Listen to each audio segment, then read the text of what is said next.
আসসালামু আলাইকুম।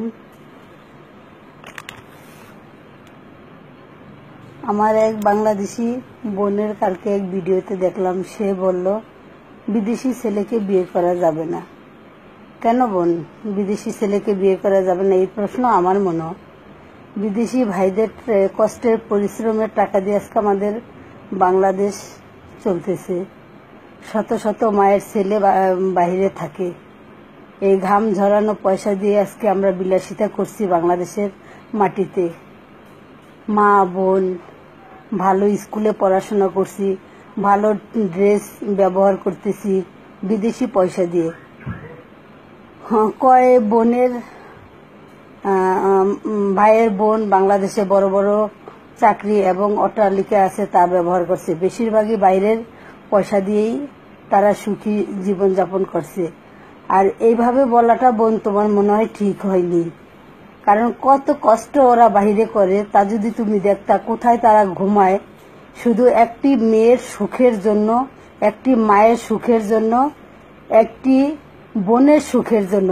আজকে সেই বোন যদি এই কথা বলতে পারে, মেয়েরা নাকি মায়ের জাতি। আজকে তোমার ভিতরে কোন মনুষ্যত্ব আল্লাহ দিয়ে তোমার এই পৃথিবীতে পাঠাইছে, আমি অবাক তোমার কথা শুনে। তুমি কি জানো তোমার এই সুখের কারণে সে কত কিছু থেকে বঞ্চিত, কত লাঞ্ছিত, কত কষ্ট করতেছে বিদেশে? তোমার একটু সুখের কারণে সে দেশ থেকে দূরে, মা থেকে দূরে, সমাজ থেকে দূরে, ভাই বোন থেকে দূরে, নিজের ঐতিহ্য থেকে দূরে, নিজের সংস্কৃতি থেকে দূরে সব কিছু কুরবানি দিছে শুধু এক মা, এক বোন, এক স্ত্রীর জন্য। আর সে মায়ের জাতি, সে আমরা হয়ে, আমরা সেই বোন হয়ে বলছি আজকে বিদেশি ছেলেকে বিয়ে করা যাবে না। হ্যাঁ বোন, বিয়ে করা যাবে না। কেননা তোমার মতো দস্যু নারী যারা, তারা এই কথাই বলবে, এর চেয়ে ভালো আর বলতে পারবে না। ঘটনা হইল, তুমি তোমার এনজয়টাকে বেশি মনে করছো, কিন্তু সেও তো তোমার জন্য সবকিছু ত্যাগ করতেছে। সে তো এই কথা বলে নাই যে আমি বিয়ের পর আমি তোমার মা বাবা ভাই বোন দেশ ত্যাগ করতে তোমার জন্য আমি বাইরে যাইতে পারবো না। সে তার পাশে কে আছে? কেউ নেই। সে সকাল সন্ধ্যা জবে যায়, নিজে জব থেকে ফিরে রান্না করতে হয়, কাপড় ধুইতে হয়। ওই পয়সা সে ঠিকভাবে খায়ও না, দেশে ব্যাক করে যে আমার মা সুখে থাকবে, আমার বাবা সুখে থাকবে, আমার বোন সুখে থাকবে, আমার স্ত্রী সুখে থাকবে। আর তোমরা বলছো বিদেশি ছেলে বিয়ে করা যাবে না। আসলে তোমার খুব ইচ্ছে করছিল, যদি তোমারে আমি সামনাসামনি দেখতাম তাহলে আমি আসলে মন ভরে তোমারে দেখে নিতাম যে তুমি কি নারী না তুমি দস্যু। আর এই দস্যু, কিছু দস্যু জন্ম হয়েছে আমাদের মতো মায়েদের বোনদের পেটে। এই দস্যুদের কারণে আজকে আমরা জাহান্নামের রাস্তায় পা দিয়ে ফেলেছি মেয়েরা। কারণ ভাষা খুঁজে পাইতেছি না যে তোমার আমি কি বলবো। আমার বুক থরে থরে কাঁপতেছে। বিদেশে যারা থাকে তাদের মুখের দিক সন্ধ্যা হলে, যখন ওরা কাজ থেকে ফিরে, মায়া ভরা মুখ, তার ঠোঁট শুকনা, তারপরেও তারা ব্যস্ত থাকে যে এই কষ্টের পয়সা কখন আমরা আমাদের ফ্যামিলিতে পাঠাইব, তারা সুখে থাকবে। কিন্তু তার একটু সুখের কথা সে চিন্তা করছে না। আর তাদের কথা তোমরা চিন্তা করছো না যে আজকে তারা পয়সা উপার্জনের জন্য কত দূরে, শত শত মাইল দূরে অপরের কাছে থাকছে। নিজের ভাষা না, এক মুঠো রান্না করে দেওয়ার মতো কেউ নেই। তো ওই ছেলেরা যদি শুনে যে আমাদের দেশের বাঙালি নারীরা বিদেশি ছেলেকে বিয়ে করতে চায় না, বাহ, কোথায় তারা থাকবে, কোথায় তারা আছেন? আসলে তোমার বলার কি ভাষাই খুঁজে পাইতেছি না।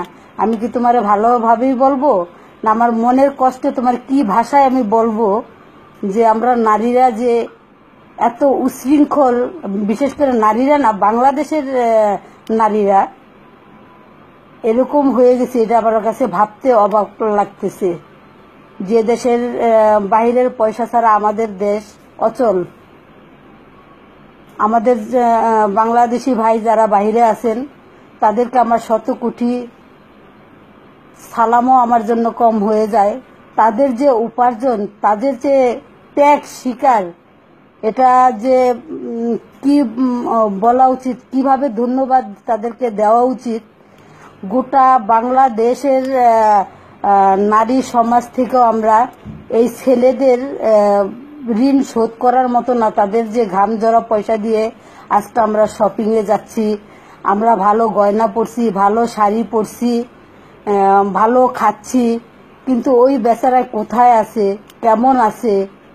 আর বিয়ের পর যখন আমরা স্বামীকে বিদায় দিই, ভালো দামি মোবাইল ইউজ করতেছি বিদেশি পয়সা দিয়ে, ভালো 3 পিস ব্যবহার করতেছি, ভালো গয়না। আরো ভাবিরে বলতেছি, ভাবি তোমার গয়নার চেয়ে আমার গয়নার ওজনটা অনেক বেশি, যেন আমার জামাই বাহিরে থাকে, ওখান থেকে ডলার পাঠাইলে আমি সেই ডলারে শপিং করি, কেনাকাটা করি। আরক ভাবির বাসায় যদি ময়ূরের খাট থাকে, আমার বাসায় আরো তার চেয়েতে কি ভালো আছে, ওই ডিজাইনের খাট বানাবো। আমার স্বামী সিঙ্গাপুরে থাকে, আমার স্বামী আমেরিকাতে থাকে, আমার স্বামী লন্ডনে থাকে। টাকা ইউজ করার সময় খুবই বড় বড় কথা বের হয়। ভালো ভালো রেস্টুরেন্টে যায়, বন্ধুদের সাথে চটায় আড্ডা মাইরা খাওয়া যায়, তারপরে নিজের ইচ্ছা মতো ঘোরা যায়। কিন্তু বিদেশি ছেলে বিয়ে করতে তোমাদের কষ্ট লাগে। তোর যদি একটি ভাই থাকতো, এখন আমার বেদবি মাফ করবেন, ইচ্ছে হইতেছে যে ওরে যে কিভাবে বলি, ও কি আসলে তাকে অনুভব করা যায় যে একটা সামাজিক ঘরের মেয়ে। সে সামাজিক ঘরের মেয়ে হইলে আর সে এডুকেটেড হইলে কখনো পারতো না সে এই কথাটি বলার জন্য, যে আমি না হয় বড় লোকের ঘরের সন্তান, বা আমি না হয় পতিতা থেকে পয়সা রুজি করি, কিন্তু এই গরিব ভাইয়ের বা এই বিদেশি ভাইয়ের পয়সা দিয়েই কিন্তু আজকে আমাদের দেশ চলতেছে, আমরা ভালো লেখাপড়া করতেছি। এই দূর দেশে সে একা একা থাকে, কি করছে, কিভাবে তার দিন যেতেছে। মাঝে মাঝে কিছু ভাইয়েরা আমার বিদেশ থেকে ভিডিও পাঠান যে দেখো, মাস শেষ গেলে বলো যে আমার যে টাকা দিছে এই টাকা দিয়ে আমার সংসার চলে না, দেখো আমরা কোথায় ঘুমাই, কোথায় খাই, কি পইরা থাকি আমরা। তারপরও আমাদের দেশের বাঙালি মেয়েদের মন গলে না, তাদের টাকায় হয় না। তাদের অভাব যখন দরজায় আইসা দাঁড়ায়, ভালোবাসা জানলা দিয়া পালায়। তোর এই বিলাসিতা যে স্বামী না দিতে পারবো, তোর মতো মহিলারে আমার মনে হয় তুই 1 সেকেন্ড ওই স্বামীর ভাত খাবি না। আর ভালো নারী স্বামীর সাথে সে কষ্ট করে দিন পর এক বেলা খাবে, স্বামী দূরদেশে থাকলেও সে সেটা মাইনে নিব যে আমার জন্যই আমার স্বামী কষ্ট করতেছে দূরে। বেয়াদব মেয়ে, কুলঙ্গার বলা হয়। তোগো মতো মেয়েদের কারণে আমাদের নারীদের, যারাও আমরা আছি, তাদেরও ইজ্জত তোরা সব শেষ করে দিছে। এই মুহূর্তে লজ্জায় আসলে ভিডিওতে আসতে চাই নাই, কিন্তু তোরে দেখার খুব ইচ্ছা। তুই আমার ভিডিওটি সুন্দর করে দেখে নিস বোন। তোর এই কথাটা তুই মাপছে নিস যে প্রবাসী ভাইদের কাছ থেকে তাদের যে আকুতি মিনতির যে কষ্টের কামাই আমাদের দেশে যায়, তাদেরকে শতবার সালাম করা উচিত। তোদের বিয়ের জন্যই, তোদের সুখে রাখার জন্যই তো তারা বিদেশ যায় নাকি? তার এক পেট ভাত তো বাংলাদেশে রিক্সা চালাইলেও সে জোগাড় করতে পারে, তোর মতো দস্যুর কারণেই তার যাইতে হয়। বেদব মেয়ে। আসলে কখনো আমি লাইফে আসিনি, আমি কি বলবো আমি বুঝতে পারতেছি না আমার কষ্টে।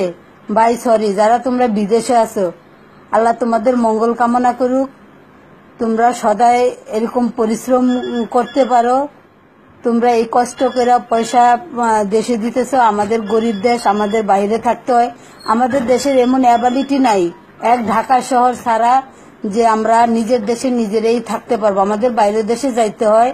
বাইরের ইনকাম ছাড়া আমাদের এই গরিব দেশের লোক আমরা চলতে পারি না। হ্যাঁ, আসলে ভাই গুছিয়ে বলতে পারতেছি না, ভুল হইলে ক্ষমা দৃষ্টিতে দেখবেন আপনারা। অনেক কষ্ট হয়েছে এই কথা শুনে। আমিও প্রবাসে থাকি, মালয়েশিয়া থেকে। আমি এখানে বুটিকের ব্যবসা করি, জোহর বারুতে তামান্ডায় অবস্থিত আমার দোকান।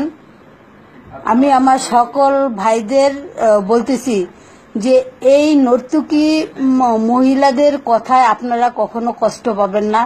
আপনাদের যে ঘাম জোড়া, রক্ত পানি হয়ে ঘাম ঝরে সেই পয়সা আপনারা কামায়া দেশে পাঠান, বউ বাচ্চা সবারে দেখতেছেন, সব থেকে বঞ্চিত, সবকিছু কুরবানি দিতেছেন। আপনাদের মতো পুরুষের দায় দেওয়া চলে না।